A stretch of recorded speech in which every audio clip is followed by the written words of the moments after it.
શરીર માટે સારું છે ને નથી એના વિશે આપને સમજાવશે તમને, હે ને? આજે હું પોષણ આહાર વિશે વાત કરું છું. પોષણ આહાર એટલે આપણા શરીરની જરૂરી તત્વો આપતો ખોરાક. સ્વસ્થ રહેવા માટે દૂધ, દાળ, શાકભાજી, ફળ, અનાજ જેવી વસ્તુઓ ખાવી જોઈએ. જંક ફૂડ કે અને તેલયુક્ત ખોરાક ખાવું ઓછું કરવું જોઈએ. પોષણ આહાર બાળકોને શારીરિક અને માનસિક વિકાસ માટે બહુ જરૂરી છે. ચાલો પિઝા ઉભા થઈને બોલો. પિઝા અચ્છા, ભાવે છે? આને શું કહેવાય? કોને ભાવે?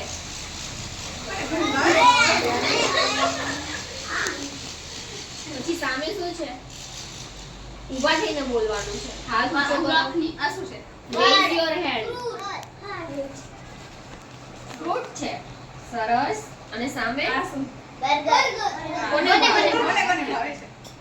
અચ્છા, આમાંથી બી ભાવતું હશે. પૂછો તો કોને ભાવે? આ કોને ભાવે? આ કોને ભાવે? આ કોને ભાવે? મને શાકભાજી. આ કોને ભાવે? કોઈ નહીં ભાવતું. આ છે લીલા શાકભાજી, હે ને? પણ એ ખાવા પડશે. ખાવ છો તમે ઘરે શાક રોટલી? એવું? તો આના વિશે શું સમજાવશે? અને શું થાય આનાથી?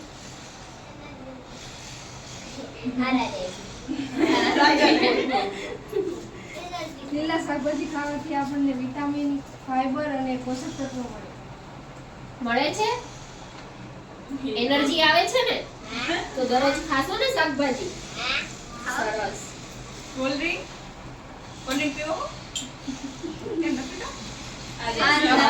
ડેઈલી પીવો છે? દરરોજ પીવે? દરરોજ? દરરોજ પીવે?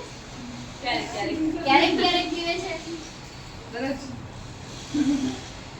શું થાય એનાથી? આ શું થાય? આપણને ભાવે તો બહુ, પણ આમાં હે ને ખનીજ ને બધું ઓછું હોય, એટલે આપણને એનર્જી ન મળે આનાથી. શુગર હોય, ડાયાબિટીસ થવાના ચાન્સીસ રહે, એટલે આપણે બીમાર બોડીની પડી એનર્જી જઈએ. લો થાય, હે ને? આ પીવાથી પીસ હવે ક્યારેક પીવાનું. ક્યારેક મહિનામાં એકવાર. પછી પિઝા કોને ભાવે? કોને ભાવે? અને આવડે ના પાડતી તો ના પાડી. આવતી રે બેટા, આવતી રે. પીઝામાં શું હોય? તમારો કઈ નંબર હતો ને?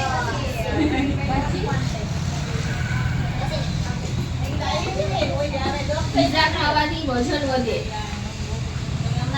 જાડા થઈ જાય, તે બોડી માટે હાનિકારક છે. બોડી માટે સારી વસ્તુ નથી એ. ઊભી થઈને બોલ દો. તરબૂચ, સફરજન, ચેરી, કાચા કેળા, પાકા કેળા, અનાનસ. મોતીચૂર, વાહ. આનાથી શું મળે? કાળી દ્રાક્ષ, ઓકે, ખાવાથી સફરજન ખારી, સારું રહે બોડીમાં, શરીરમાં. નારિયેળ. ભાવે છે ફ્રૂટ?